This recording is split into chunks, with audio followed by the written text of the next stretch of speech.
Hi guys, Sifu Mark here, and before we start, gotta ask you to hit that like button and subscribe to the channel. Also, comment on anything if you like it or not. Let's go ahead and get in today's chat. It's with the teacher of the Doc Phi Wong Choy foot system. He has been involved in the martial arts for well over 20 years and uses the lessons learned to balance his personal and professional lives. Internationally known as DJ Laidback Luke, very few people know of his passion for practicing and spreading the martial arts. Based in New York, he can be found at any given time mastering his kung fu for music production or martial arts. Please welcome Sifu Lucas van Schippengen. Hey, well done. Good to see you. Thank you for having me.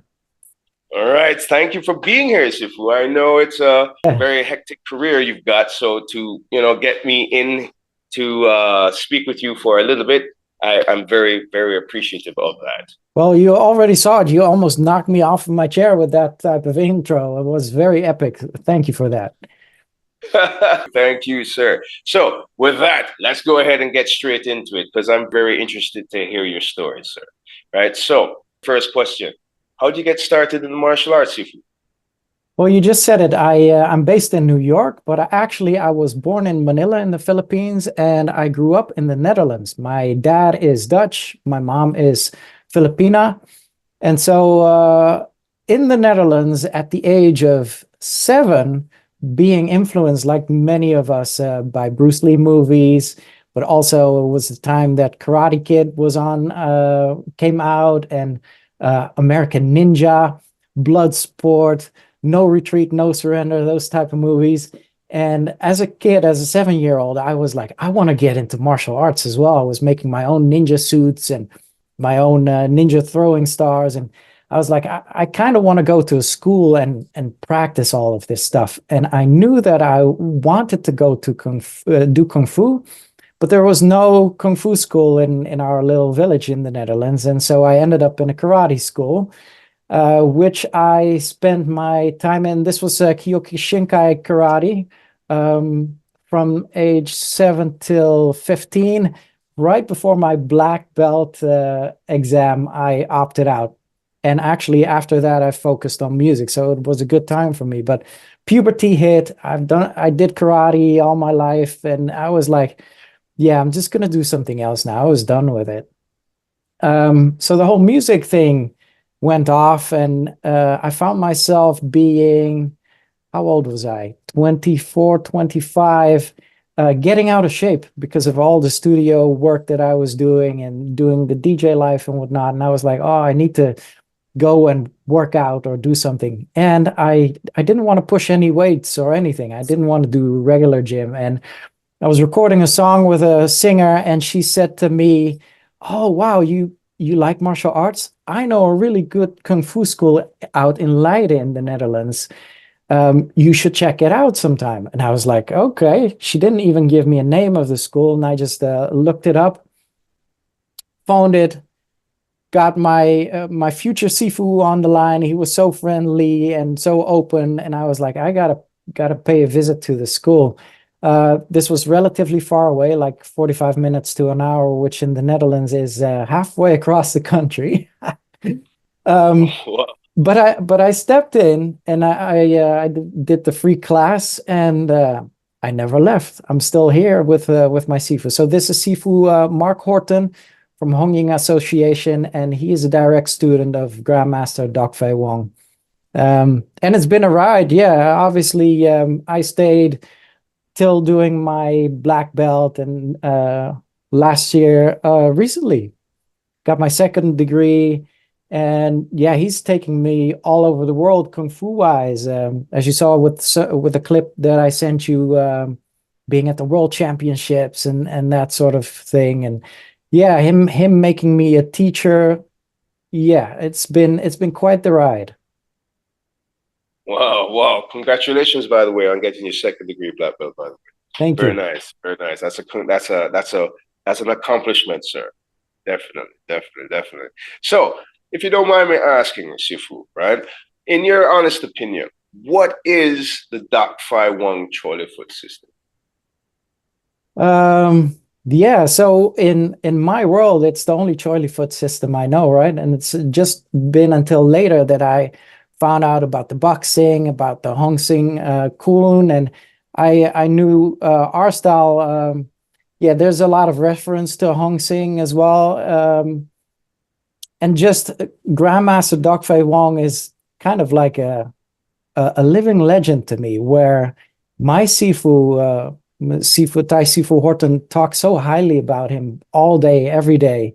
And the videos I've seen from Grandmaster are always so old, like in the 80s, and he was doing DVD videos. And apart from learning the forms and the higher forms from my Sifu, we also get to see the videos and practice the videos. And to then finally meet him in real life and to experience what he's about is certainly next level. I remember being in San Francisco for his annual Plum Blossom tournament.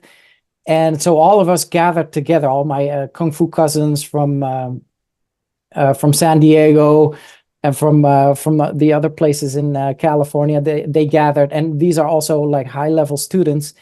And there comes Grandmaster, and what he explains is only just a bujong, like a rising bridge technique, and literally going into 1,000 details as to, and mind you, this is something we learn from day one, but the way he explains it and the depth of it,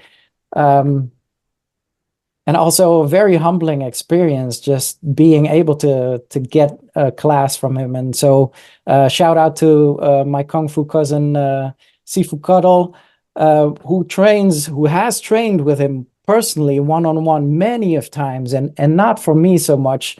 And so to then get a lesson from Grandmaster is incredibly humbling, where it's like, I thought I was doing things correctly, but apparently I'm missing a ton of stuff. And we'll get back to this later. But what I also love about this system is the pedigree and the lineage that we have, which is so strong. And for me, just visiting a random Kung Fu school in the Netherlands and to stumble upon such a lineage is mind-blowing. For instance, I didn't know any of the lineage of my karate teacher. And we have a long history, and all of these grandmasters and great grandmasters are such legends. Like there's wild stories and things just being propelled.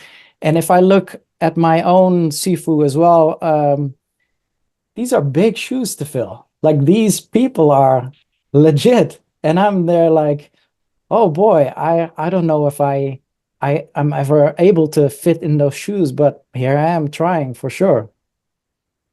Okay, that's cool. That's cool. So let me ask you this about your Sifu and him being a direct student on the Dak Phai Wang. And so you could definitely tell who someone's Sifu is by seeing them perform their form, right? Because they usually emulate their Sifu and they kind of come out looking like a reflection, right? So I'm sure when you see your Sifu perform the forms, he looks he definitely looks a bit like Dak Phai Wong, right? So, but seeing as how he is your Sifu and he is an individual, right? Is there anything particular to your Sifu that you don't see with any of his classmates or his Sifu? Anything in particular that that is what was the name you said, the Hong Ying? Hong Ying Association, yeah. Yeah, so what I see in him and in my Kung Fu uncles as well is that all of them are super dedicated, and in all of them I see a reflection of Grandmaster. And it's fascinating to see there's just subtleness where at Eastern Ways, they, how do I say that? It has to do with the Lok Bwai Ma stances. Often you see a very wide Lok Bwai Ma in Hong Ying Association. We have quite a smaller Lok Bwai Ma.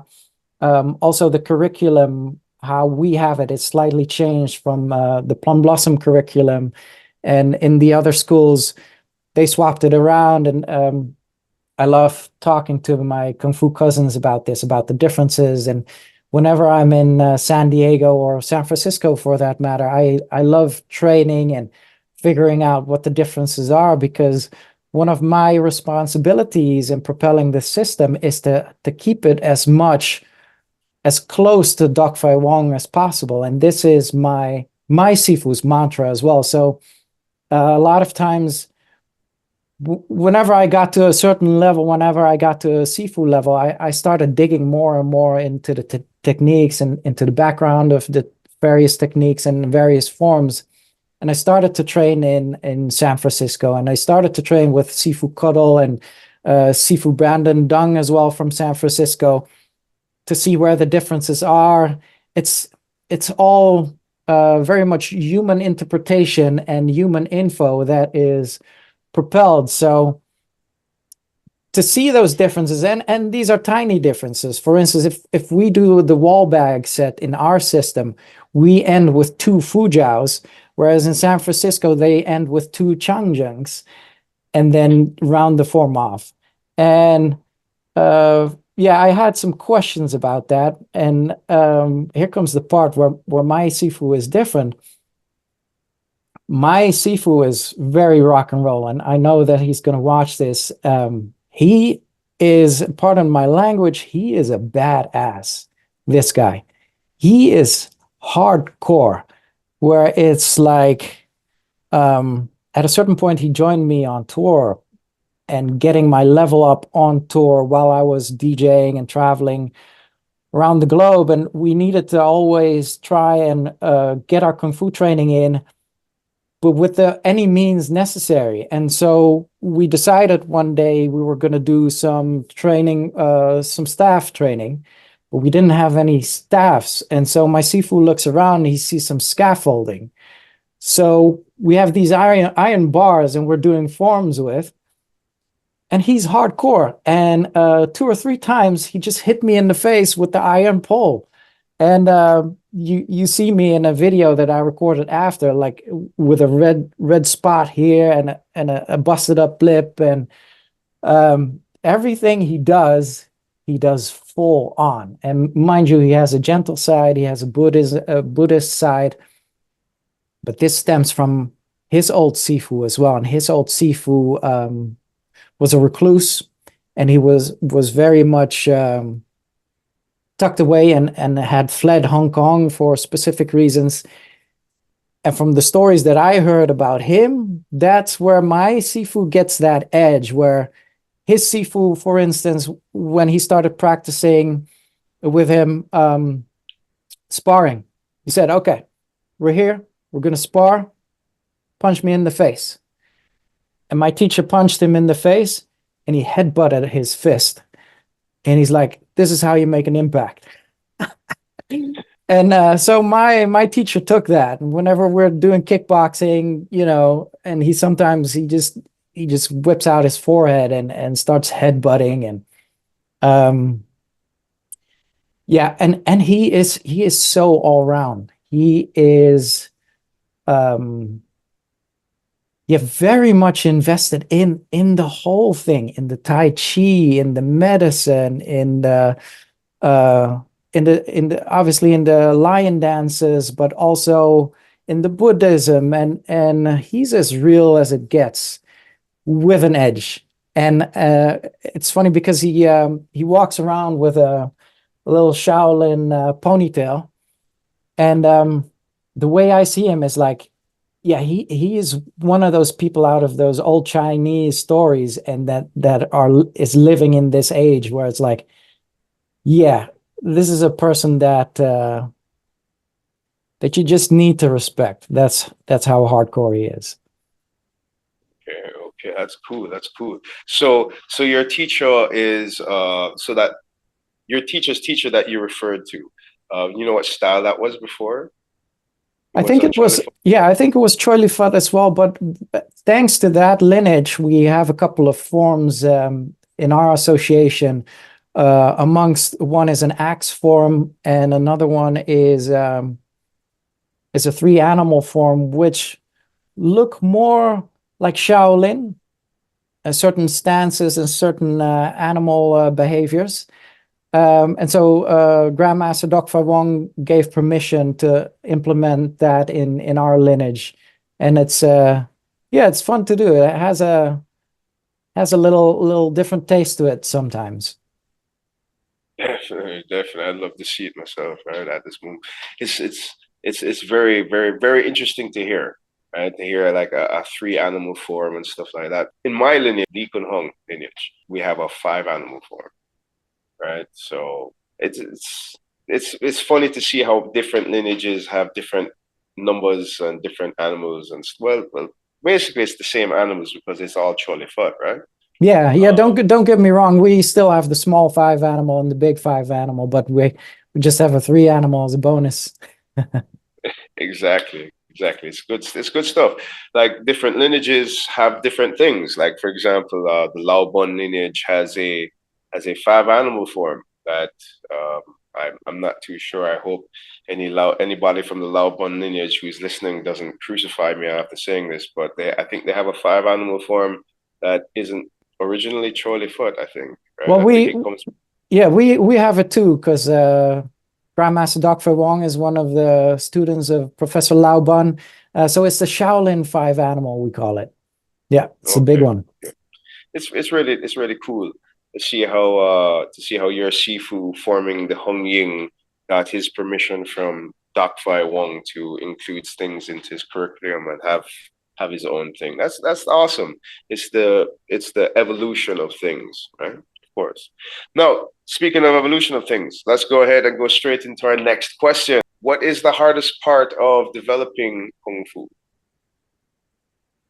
I think the hardest part, and it's no surprise, right? Kung Fu means hard work. And it is that. And every time to come back and put that work in and try and reach a goal that seems unreachable. And then when you make certain steps, every time you realize you're still not good enough. And then you get corrected by your Sifu, and then it's still not good enough. But you keep on coming back and you keep wanting to improve. And it's not until a decade in and you look at old videos of yourself, you're like, oh, wow, I did really improve. And here comes the kicker. So 2 decades in, and maybe you're a teacher, or maybe you've become a Sifu, and then you train with your Sifu again, and you're nothing still. And I see it with my Sifu as well. When he goes back to Grandmaster Dr. Wong and starts training with him, man, he's so strict. Everything needs corrections, and everything needs improvements, and it's just a never ending thing. And it's incredibly humbling, which I appreciate. But then you get the shine from your students who think whatever you are doing is incredible. And my Sifu often says, don't believe in your own hype, because when you do, that's a slippery slope, and it's all downhill from then, and you'll get complacent. And I think Kung Fu has a natural nag almost, of just constantly wanting to improve, that strive to excellence. And it's not easy. It's never easy until you do something so much that it becomes second nature. But then you're like, okay, what's next? And so it never ends. And yeah, what I had noticed with my karate training was that at a certain point, it stopped. The teacher taught me everything I needed to know. And although I didn't have my black belt, I was like, oh, this is it. But the Choy foot system is so gigantic. It's incredible. We have 53 weapons we can learn. And the amount of forms is ridiculous. For my black belt exam, I needed to do 40 forms, which I don't even know. It's probably 1/3 of all that we have, or even less. And so it just never ends. There's always something else. Wow, 40 forms for a test. So a test like that must have been at least a week. Well, what was it? About 4 to 6 hours it was. Yeah. 4 hours. So you had to Yeah. do 40 forms in 4 hours. Well, that's Wow. that's the thing as well, right? Right? It's the pressure cooker, and you're running out of breath, and a big portion of that black belt exam in our association is how do you handle it mentally? Like there will come a point in that test, and everyone that did the test has had it, where you just mentally break down. And it's like, how do you keep it together? How do you stay courteous? How do you not just go and run home? And yeah, so that's a big part. It also has to do with being able to handle pressure. And if you want to earn that role of Sifu, you will need to be that person that people can look up to and can come to when they're in need. And so yeah, that's a huge one for sure. Understandable. Definitely understandable. So the 40 forms that you say, I'm sorry if I'm stuck on like the number 40, right? It's not that it's the number 40. It's just that there's just that it's a large amount, right? It's a large amount of forms. Even if you tell me 15, that's still a large amount as well, right? So the 40 forms that you have to do for the test, right? Are those forms that you've accumulated from the beginning up until, or is just 40 for the black belt level itself? No, it's from the beginning up until basically it's almost everything that you learned. And in advance, so my Sifu told me to write down 30 forms for my exam. And then on the fly, he will ask, a good 10 more. Yeah, but every testing in our system is like that, where you always grab back to everything you've previously learned and include that in the new. Awesome. Awesome, man. Awesome. So I can definitely understand why people would get nervous because it's like testing you on knowledge that you should already have. Right? So yeah, so people are fretting like, oh man, do I have it? Do I know it? They're unsure of themselves whether they know it or not. So yeah, I definitely see the pressure. I can understand that. Definitely do. Definitely do. All right, Sifu, let's go ahead and take you into the next question. How has your martial arts training helped, benefited, or should I dare ask the opposite? Has it caused any negative effects on your professional career? I'm so happy with this question. This was a very important part of my life where I had broken through globally. And this was at the time, Sifu Wynter, when you were a DJ and you were playing my tracks as well. This was that time I broke through globally, and my Kung Fu was about a once a month type of practice deal because I didn't have any time. I was touring so heavily, I wasn't sleeping, and I was actually going through a really heavy burnout, tons of anxieties, just piled up with things I needed to do for my career. And my Sifu said, you know what? We need to up your Kung Fu.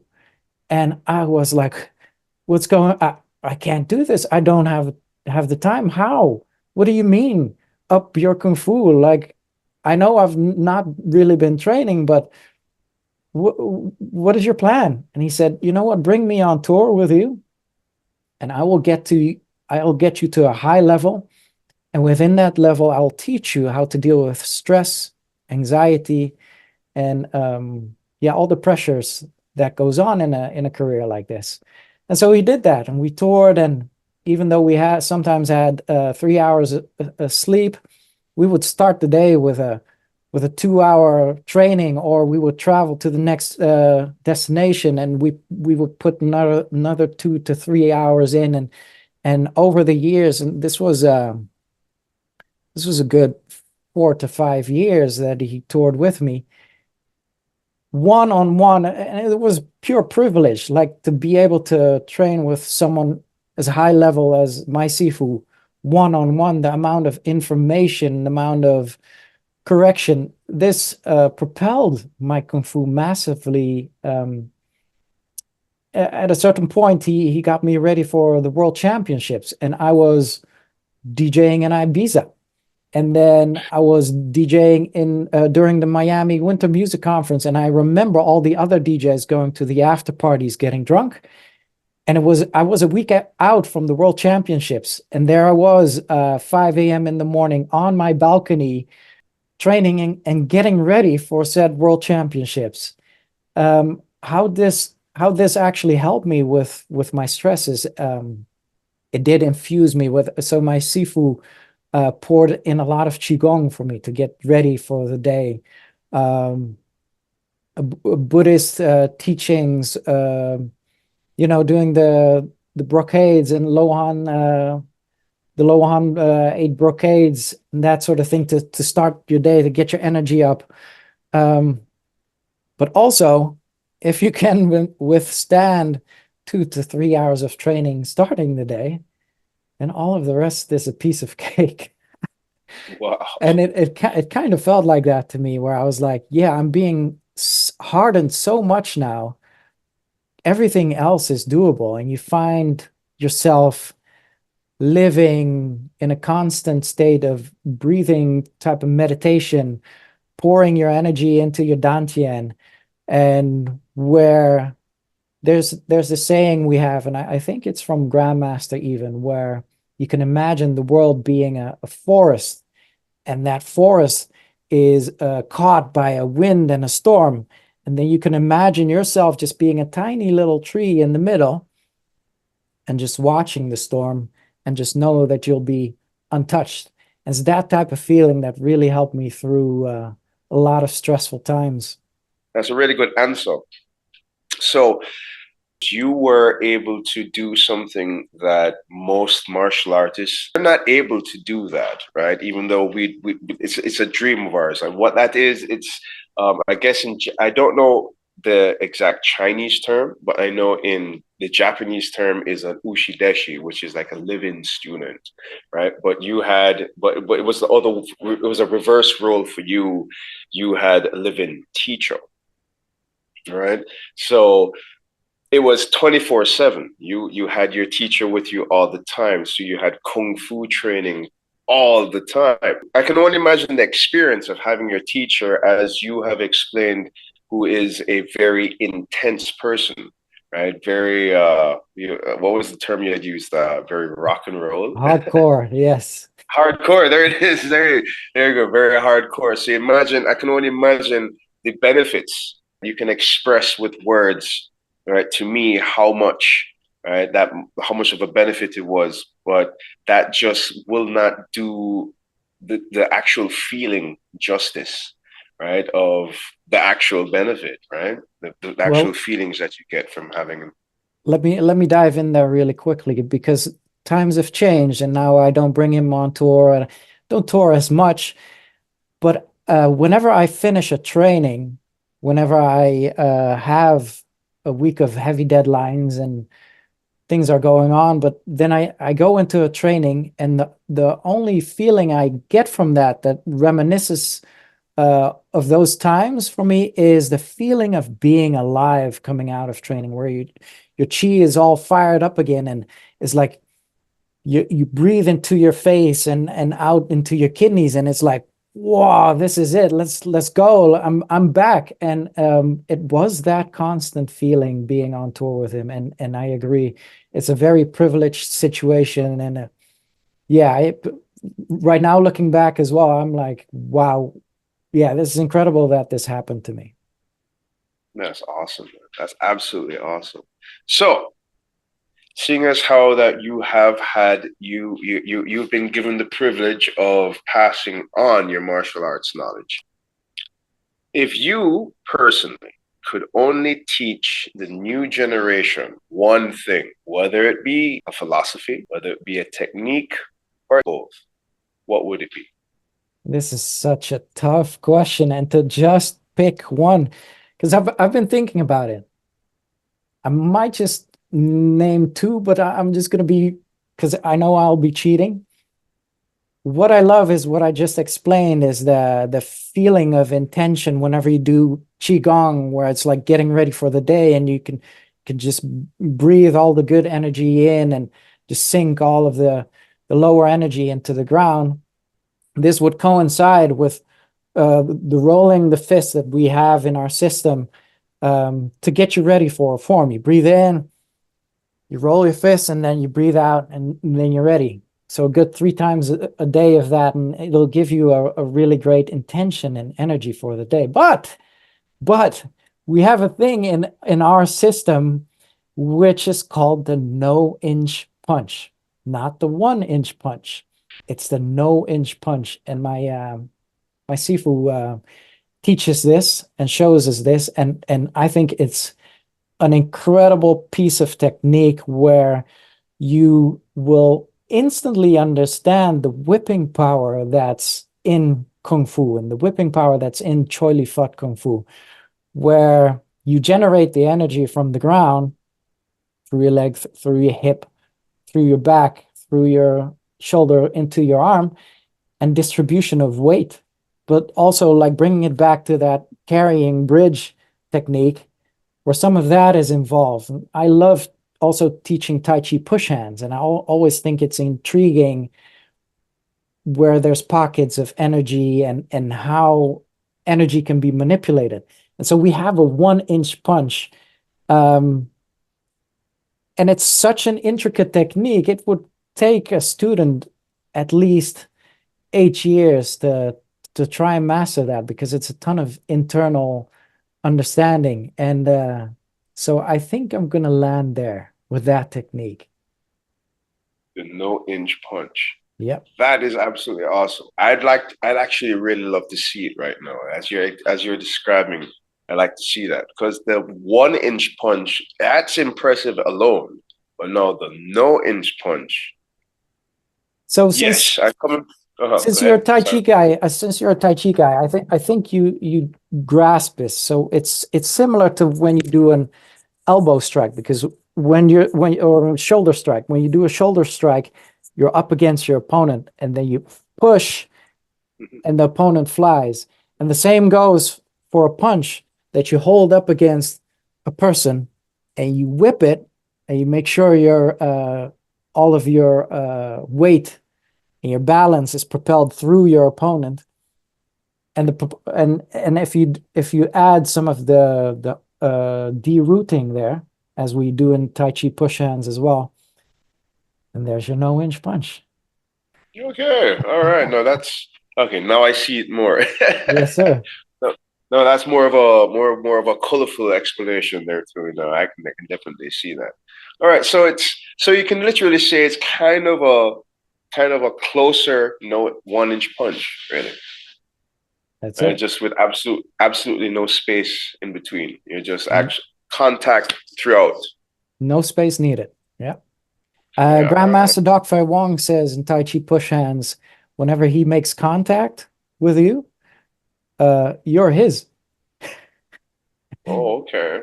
Okay. Because instantly he'll know how you move. And you know this in Tai Chi push hands as well, that the moment you touch someone else, it's like, okay, I could feel your structure. I feel where your energy is at. I could feel where the space already is. It's those type of theories behind it as well. So the technique that you would impart would be the no-inch punch. Sifu, we have one more question. How can you be contacted? Oh, it's very simple. So you can do this through my professional DJ Instagram. It's at Laidback Luke. Send me a DM if you're interested. You can email me personally on my Kung Fu email, which would be sifulucasmail@gmail.com. If you've seen this and you're interested, I'm still taking on students. I mostly teach online because of my touring schedule and whatnot. But also, if you're watching this and you're in the Rockland County area in New York, hey, come on over, and I'm excited to teach. Information for Sifu Lucas will be in the description down below. Also in the description down below will be a link for FeiYue shoes. If you need a pair of FeiYue shoes, click the link down below, get the best prices, the best deals, all at FeiYue shoes. Sifu Lucas, Thank you very much for chatting with me today, sir. I know you have a very hectic schedule, so once again, fitting time for me. I'm very appreciative of it. Thank you very much, sir. My pleasure.